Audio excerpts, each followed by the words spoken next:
Bonjour tout le monde, j'espère que vous allez bien. On continuera la page de la dernière fois. On s'est arrêté à la page 41. Alors, on continue.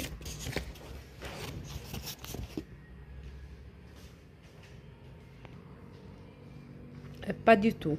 Cette fille a les cheveux blancs, sales et les yeux bleus. Pas de tatouage à l'intérieur de la cuisse, par exemple. L'ami de ton ami a l'air d'un sacré numéro. Non, pas de tatouage. Hector poussa un soupir de soulagement. C'est un souci en moins. N'empêche, sans déconner, Jacques, cette femme a vraiment été vidée de ses entrailles et remplie de pièces métalliques. Sans déconner, putain, je me vois inventer un truc pareil. Même toi, dans tes pages les plus noires. Complètement bourré, devant la machine à écrire, tu n'arriverais sans doute pas à imaginer ça. Tu as déjà entendu parler de ce genre de truc? Entendu parler? Non, répondit Hector, songeur, mais vu peut-être, oui, sur un tableau à Paris dans les années 20. Quoi? Conduis-moi à la morgue, Jacques, je veux la voir. Nous avons établi que la victime n'est pas l'amie de madame de ton ami. Certes, mais je suis peut-être en mesure de t'aider. Ce que tu me racontes, ça me donne une ou deux idées. Montre-moi ce corps. Ça va te bousiller la cervelle, croyez-moi. Hector eut un sourire désabusé. J'ai la cervelle déjà tellement bousillée que je ne risque pas grand-chose. Laisse-moi la voir. D'après certains trucs que tu dis, je peux être un brin d'hypothèse assez dingue à te suggérer. Hector était installé au Silver Slipper avec Rachel.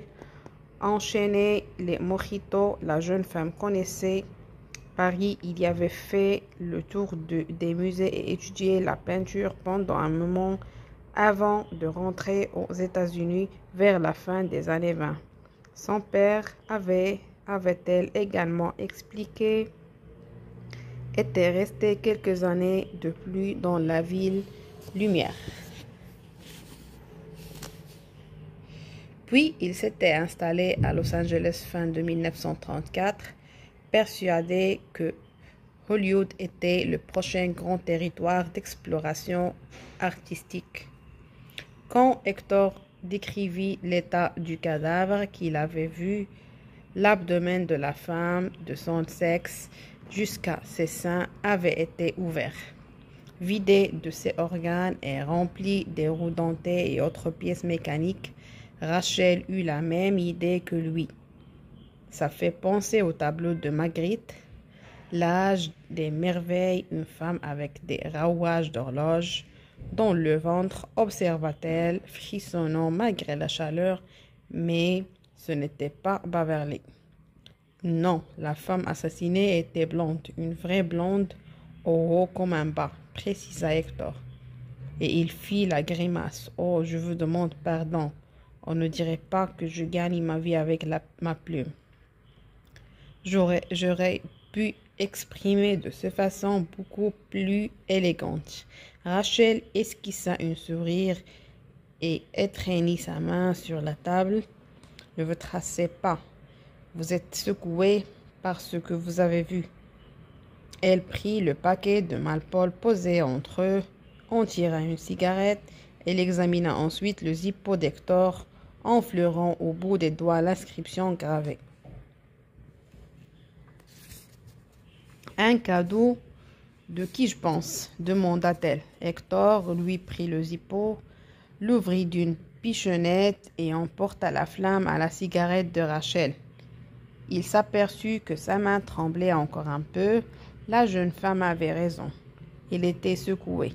Il but une longue gorgée de mojito, puis répondit. Oui.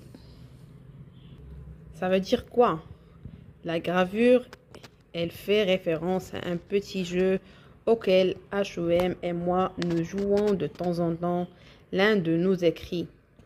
Non, prononce quelques mots, le début d'une phrase, l'autre essaie de lui donner la merveilleuse fin possible d'en faire une phrase de qualité, une vraie phrase, une espèce d'exercice d'écriture si vous voulez. Rachel dévisagea Hector quelques secondes. Dieu merci, vous commencez à reprendre des couleurs, constata-t-elle. Je ne peux même pas imaginer ce que vous avez enduré pour moi. J'ai une dette envers vous. Hector agita la main, elle tremblait moins, grâce au rhume, évidemment, le grand stabilisateur. Jusqu'à ce qu'il devienne lui-même un problème. Non, fit-il, pensant. Non, vous n'avez aucune dette envers moi. J'ai vu pur par contre, je n'avais jamais rien vu d'aussi bizarre. Je l'avoue, oui, bizarre. À votre avis, ça signifie quoi tout ça? Vous pensez que René, Magritte ou Salvador Dali ont perdu la boule et qu'ils sont venus à Key West porter les concerts de surréalisme ou le principe du temps du trempe-l'œil vers de nouveaux et enivrants sommets. Qu'est-ce que vous pensez, vous? Franchement, après avoir vu cette pauvre femme, oui, presque.